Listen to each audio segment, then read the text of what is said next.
Para completar a série de explicando líderes de ginásio, vamos falar hoje dos Warden, que são os substitutos dos líderes na região de Hisui.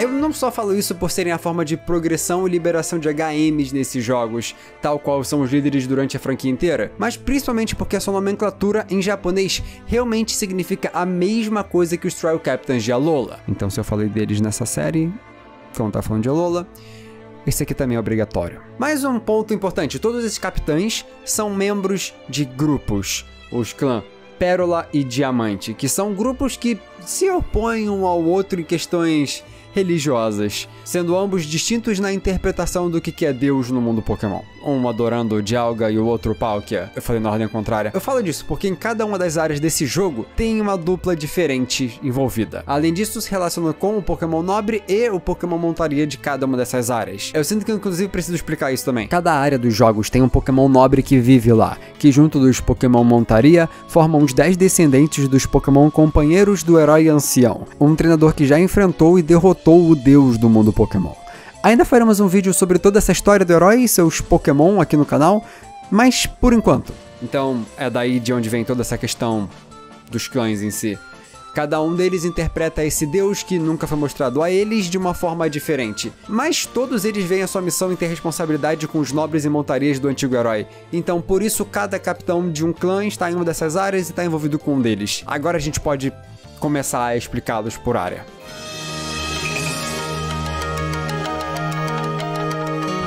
Na primeira região visitada pelo player, nos Campos Obsidianos, encontramos os capitães da área de Wyrdeer e Kleavor, a Mai e o Lian.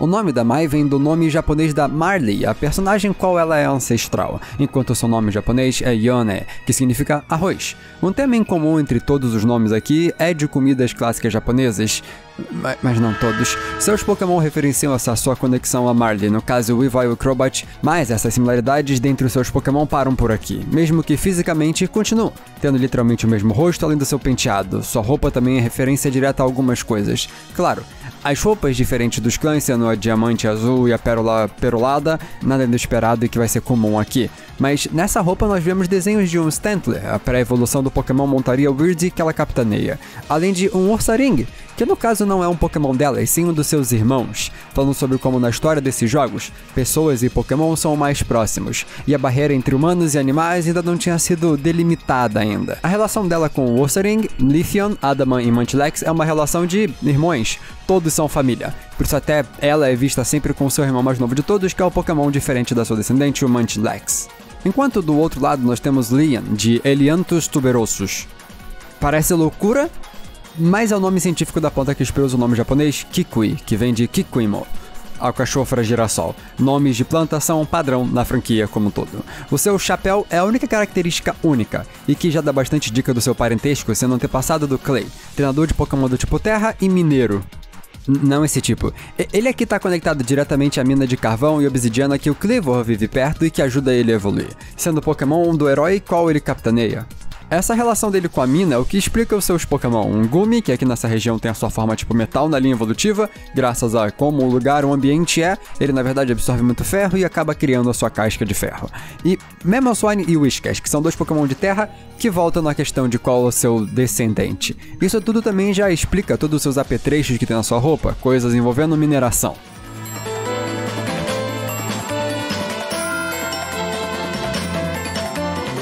Na segunda região de Hisui, nós conhecemos Arezzo do clã Diamante. Seu nome não vem de japonês, embora sim, sendo a forma japonesa de ler Ares. Ares. E por que Ares? Ares é o nome do deus grego da guerra, que depois vira deus Marte. Mars, que é o nome da sua descendente. O seu nome japonês, no entanto, não é sobre planta ou comida, e sim uma continuação desse tema, sendo Hinatsu, de Hinatsuboshi, um nome arcaico de Marte em japonês. E, olha, o design dela é simplesmente a Mars do passado, puramente igual à treinadora, tendo até os mesmos Bronzong e Perugly da sua futura, além da Lilligant de Hisui, que referencia o Pokémon nobre que ela cuida nessa área. Um detalhe é que a única diferença entre ela e a futura integrante do Team Galactic é um único detalhe do seu cabelo que parece desimportante, mas que literalmente essa franja deixa seu cabelo igual ao do Silver, com a franja só levemente torta pro lado. Na mesma área, temos Calab, a mais velha entre todo mundo talvez. O seu nome vem de Calabash, o porongo, ou abóbora d'água aqui no Brasil, sendo essa a origem do seu nome japonês também, Yugao, sendo o mesmo nome da planta. Ela já tá velha, tendo 99 anos, sendo difícil saber quem ela inspira diretamente, já que seu único Pokémon é o Bibarel, o Pokémon que funciona perfeitamente com a área que se encontra aqui, mas que é extremamente comum na região como um todo, então ninguém muito importante usa no futuro, então a gente não tem como conectar diretamente através do time. Além do fato de ela estar mais velha, o que fica ainda mais difícil de relacionar ela com alguém, mas a gente tem algumas opções. Com ela sendo extremamente velha, um dos contrastes que funcionaria é ela ser ancestral de jovens, como o Hau ou Thornton, com o segundo sendo inclusive um dos favoritos da comunidade japonesa sobre a conexão entre ela e alguém. Você pode pensar que essa é loucura, mas na própria arte conceitual mostra ela mais jovem e a cor do cabelo se encaixa perfeitamente com os dois. Mas ela pode não ser ancestral de ninguém, das mesmas concepts a mostram sendo bem religiosa e já tá velha, sem nenhuma relação com ninguém em volta dela. Talvez até ela estar com o pé na cova seja um dos motivos ao qual capitaneia o Saluna, o Pokémon de terra que acha itens escondidos soterrados. Chegando na Costa Cobalto, aqui nós temos uma dupla que só funciona assim em dupla, com Iscan e Palina sendo inseparáveis quanto à sua explicação. A história contada nessa área é a que mais conecta as suas duplas, e isso não é ao acaso. Individualmente, Iscan parece Isca, o que é engraçado já que o vemos pescando, além de que ele é o capitão do Pokémon do herói Basculegion, mas na real seu nome vem de Miscanthus sinensis, o nome científico da Suzuki, a planta que dá seu nome japonês, Suzuki. E Palina a mesma coisa, vindo do nome científico da planta do seu nome japonês, Guaraná. Sim, é Guaraná. Acerola é capitã, Guaraná é capitã. Tamo entendendo o que está por vir aí, Game Freak, mas uma última coisa importante, seu Pokémon do herói que cuida é Arcanine de Hisui. Uma coisa interessante sobre ela é como, apesar da sua conexão com o vulcão, que já mencionaremos, também tem no seu design referência a Ama, mergulhadores que recolhem mariscos e pérolas no Japão. É do Campo Pérola. Por que essa dupla importa tanto em conjunto em si? Bom, nenhum dos dois tem nenhum Pokémon em batalha, mas os Pokémon heróis que eles têm conexão ajudam a explicar, sendo um de água e outro de fogo. Por isso um vive na costa, cercado de água, e o outro literalmente em um vulcão, pelos seus pet Growlithes, sendo elementos conflitantes entre si, mas que contrastam com o fato deles dois gostarem tanto um do outro e ficarem juntos, o que ajuda a caracterizar essa sua relação escondida, sendo dois membros de clãs conflitantes, mas que secretamente são mais próximos do que se imagina, o que ajuda a elaborar melhor seus descendentes. Algo que nós vemos nos assentamentos dos dois clãs são os antepassados de Archie e Maxie, que também tem uma relação amorosa, mas isso fica para um outro dia. Esses dois líderes das equipes vilãs são exatamente o inverso dessa relação desses dois. Pessoas que agora estão em equipes separadas, mas que no passado fizeram parte da mesma equipe. Enquanto os dois daqui de Hisui são o contrário, partes de clãs diferentes, mas que querem viver juntos. A timeline de horas não foi colocada e não existe à toa. Talvez esse jogo aqui seja o que conecta a timeline de horas com a timeline da equipe Rainbow Rocket, mas isso não é pra hoje.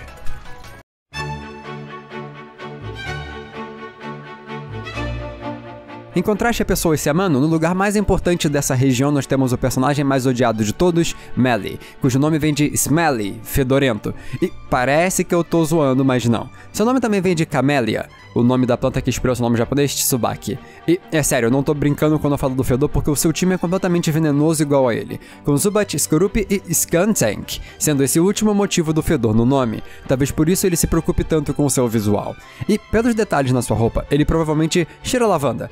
Mas voltando ao Pokémon principal, sua descendente ser Júpiter fica mais claro com esse time. A treinadora da equipe Galactic usa esse mesmo Pokémon além dos outros. Ele é capitão de Electrode de Hisui, que é um dos nobres, e a sua personalidade explosiva fica bem representada aqui. Mas o outro Pokémon da mesma área é um dos mais interessantes daqui. Outro treinador que foi trazido a esse universo de Legends Arceus através das distorções do espaço-tempo é Ingo, cujo nome é de trem, mesmo sentido do seu nome japonês, Nobori, que... gente... trens não são plantas, que nem os outros, e nem comestíveis.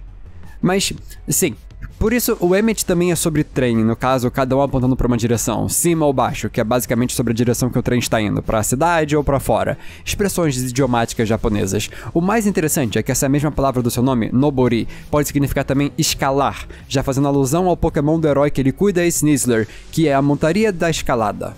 Trazido aqui para essa região já calvo, ele não tem memórias sobre como veio parar aqui ou da onde que ele veio, inclusive sendo o único a usar Pokébolas para carregar seus Pokémon dentre os capitães, e ter até domado um Alpha, claro, o único treinador além do personagem principal, mas seu time é... uma incógnita, todos sendo um Pokémon que ele, nas memórias de um futuro passado, não tinha, mostrando que todos foram capturados aqui, mas também diz que vagamente lembra de algo, que no caso a gente sabe que é o seu Chandelure. Mas desses aqui em Legends, o primeiro, Machoke, faz alusão ao Gurdurr, um dos seus Pokémon que eu usava na estação de batalha, tendo também um Alakazam que evolui da mesma forma que o seu Machamp futuro, já que nessa região eles têm um Link Cord, então eles podem evoluir esses Pokémon. Já os seus outros Pokémon, Tangrowth, Probopass, Magnezone e Gliscor, 2 são Pokémon que evoluem no Monte Coronet, onde ele tá, e os 4 ao todo são Pokémon que ganharam evolução aqui nessa região em Sinnoh.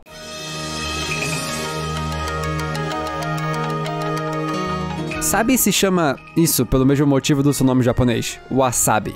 O cabelo verde agora já é automaticamente explicado. Também o que explica a descendente da capitã mais jovem, a Cheryl. Isso também é referenciado na primeira frase que ela fala contigo, sobre segurança em números. Quanto mais gente junta, mais segurança para viajar por locais. Frases ditas pela Sabi em Alabaster Islands e pela Cheryl na Eterna Forest. Mas suas referências a Cheryl acabam nessa vírgula, já que seu time é totalmente diferente. Enquanto uma tem um Chansey, ela tem os Pokémon mais poderosos novos da geração. Hyperior, Electivire, Magmorta, além de ser capitã que cuida de Braviary e de Hisui. É um belo contraste da criança ter os bichos mais poderosos, enquanto a versão futuramente adulta tem os Pokémon mais fracos, no caso a Chansey. Enquanto por último nós temos Garrick. Ele também tem uma referência a seu descendente em frases que ele diz, mas o seu nome vem do nome científico da mesma planta que inspira o nome do Wulfric, que inclusive também explica o seu nome em japonês, Hamarange, que é a mesma planta. Então fica bem claro que ele é o antepassado desse treinador. O interessante é como ele também não sente frio, ficando sem camisa, e eu realmente não aguento que ele tem cabelos no peito no formato da logo do Clã Pérola. Mas realmente não precisava disso tudo pra relacionar os dois, afinal, além do seu Pokémon herói ser um Lavalug de Hisui, dá pra ver na sua cara. E, de novo, o Wulfric tem cabelo branco pela idade, mesma coisa que a gente falou na Calaba, a cor do cabelo antes dele ficar cabelo branco podia ser igual a essa aqui. Mas, pelo formato da barba dele, também dá pra imaginar que Crasher Wake seria uma inspiração. Pode ser que eles sejam parentes. Esse jogo fez a relação entre a Agatha e a Bertha, então assim, é bem possível que isso aqui também mostre uma relação entre o Crasher Wake e o Wulfric, mas é só uma possibilidade. Além de, mais uma vez, como estamos falando do final do jogo, ele tem Pokémon que ganharam evolução e Sinnoh no seu time, com Glalie e Frostless, mostrando a força desses treinadores que conseguiram domar todos eles, coisa rara na região de Hisui.